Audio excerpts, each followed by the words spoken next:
ಹೆಣ್ಮಕ್ಳು ಕುಂತೀರಿ, ಅವ್ರಿಗೆ ಒಂದು ಮಾತು ಹೇಳಲಿಕ್ಕೆ ಇಷ್ಟಪಡ್ತೀನಿ. ಯಾರಾದರೂ ನಿಮ್ಮ ಬಗ್ಗೆ ಮಾತಾಡಕತ್ತಾರಂದ್ರೆ ತಪ್ಪು ತಿಳ್ಕೊಬೇಡ್ರಿ. You are special, so only they are speaking about you. Never underestimate yourself at any instant of your life, because God has created to do the wonders and miracles. Adishakti ಅವತಾರ ನೀವು, ಲಕ್ಷ್ಮಿಯ ಸ್ವರೂಪ ನೀವು. ಯಾಕಂದ್ರೆ ಈ ಜಗತ್ತು ನಿಂತಿರುವುದೇ ಒಂದು ಶಕ್ತಿ ಮೇಲೆ. ನಾವು ಮುಂಜಾನೆದ್ದು ಹೇಳ್ತೀವಿ, ಕರಾಗ್ರವಸ್ತೆ ಲಕ್ಷ್ಮಿ, ಕರಮಧ್ಯೆ ಸರಸ್ವತಿ, ಕರಮೂಲೆ ಸ್ಥಿರೇ ಗೌರಿ, ಪ್ರಭಾತೆ ಕರದರ್ಶನಂ. ಜಗತ್ತು ನಿಂತಿರುವುದು ಶಕ್ತಿ ಮೇಲೆ, ಸಂಪತ್ತಿನ ಮೇಲೆ, ಜ್ಞಾನದ ಮೇಲೆ. ಆ ಮೂರು ಶಕ್ತಿಗಳು ಬಹಳಷ್ಟು ಮಂದಿ ಗಣಮಕ್ಳದಿರಿ. ಅವ್ರಿಗೆ ಒಂದು ಮಾತು ಹೇಳಲಿಕ್ಕೆ ಇಷ್ಟಪಡ್ತೀನಿ. ಮೊದ್ಲಿನ ಮಂದಿ ಸುಳ್ಳು ಹೇಳಿಲ್ಲ, ಗಂಡ ಅಂದ್ರೆ ಗುಡ್ಡ ಇದ್ದಂಗ. ನಿಮ್ಮ ಮನೆಯೊಳಗಿರುವಂಥ ತಾಯಿ ಆಗಲಿ, ತಂಗಿ ಆಗಲಿ, ಹೆಂಡತಿ ಆಗಲಿ, ಮಗಳಿಗೆ ನೀವು ಗೌರವ ಕೊಟ್ರಂದ್ರ ಆ ಲಕ್ಷ್ಮಿ, ಸರಸ್ವತಿ, ಗೌರಿ ನಿಮ್ಮ ಮನ್ಯಾಗ ಕಾಲು ಮುರ್ಕೊಂಡು ಬಿದ್ದಿರ್ತಾಳಂತ ತಲೆಬಾಗಿ ನಮಸ್ಕಾರ ಮಾಡಿ ಕೇಳ್ಕೊಂತೀನಿ. ಆಮೇಲೆ ಹೆಣ್ಮಕ್ಳಿಗೆ ಒಂದು ಮಾತು ಹೇಳಕ್ಕೆ ಇಷ್ಟಪಡ್ತೀನಿ. ಇವತ್ತು ನನಗಿಲ್ಲೇ ಕೃಷ್ಣೇಗೌಡ ಸರ್ ಕರೆದಿದ್ದು, ನಾನು AC ರೂಮ್ ಒಳಗೆ ಕುಂತ್ಕೊಂಡು ಪ್ರೋಗ್ರಾಮಿಂಗ್ ಬರ್ದಿದ್ದಕ್ಕೆ ಕರಲ್ಲ.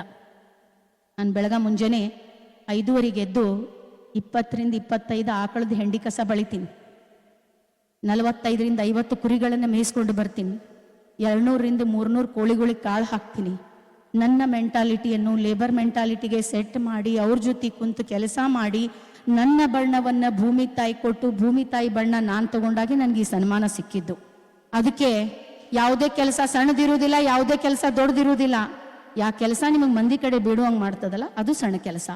ನಿಮ್ಮ ಮನೆ ತನಕ್ಕೋಸ್ಕರ ಹೆಣ್ಮಕ್ಳಿಗೆ ದುಡ್ಡು ತಿನ್ನಾಕತ್ತೀರಂದ್ರೆ ಅಫ್ಕೋರ್ಸ್ ಯು ಆರ್ ಕೆಲಸ ಮಾಡ್ಬೇಕಾರೆ. ಈಗ ನೀವು ಭಾಳಷ್ಟು ಮಂದಿ ಯುವ ಜನರದಿರಿ, ಸಕ್ಸಸ್ ಹಿಂದೆ ಹೋಗ್ಬೇಡ್ರಿ. ನಿಮ್ಮ ಕೆಲಸ ನೀವು ಮಾಡ್ಕೊಂತ ಹೋಗ್ರಿ, ಆಟೋಮೆಟಿಕ್ಲಿ ಸಕ್ಸಸ್ ನಿಮಗೆ ಬೆನ್ನತ್ತಿ ಬರ್ತದೆ.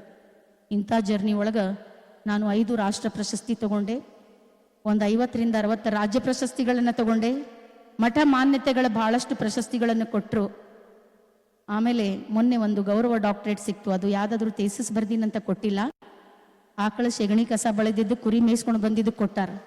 ಅದಕ್ಕೋಸ್ಕರ ಇದನ್ನು ಯಾಕೆ ಹೇಳಕತ್ತೀನಂದ್ರೆ ಅತಿಶಯೋಕ್ತಿ ಅಲ್ಲ. ಈ ನನ್ನ ಯಶಸ್ಸು, ಈ ನನ್ನ ಪ್ರಶಸ್ತಿಗಳು ಇಲ್ಲಿರುವಂಥ ಎಲ್ಲ ಮಹಿಳೆಯರಿಗೆ ಸಮರ್ಪಣೆ ಮಾಡಲಿಕ್ಕೆ ಇಷ್ಟಪಡ್ತೀನಿ. ಯಾಕಂದರೆ ಇದು ಒಂದು ಕವಿತಾ ಮಿಶ್ರನ ಯಶಸ್ಸಲ್ಲ, ಬೂದಿ ಮುಚ್ಚಿದ ಕೆಂಡದಂತಿರುವಂಥ ಸಾವಿರಾರು ಕವಿತಾ ಮಿಶ್ರಗಳ ಕತೆ ಇದಾಗಿದೆ.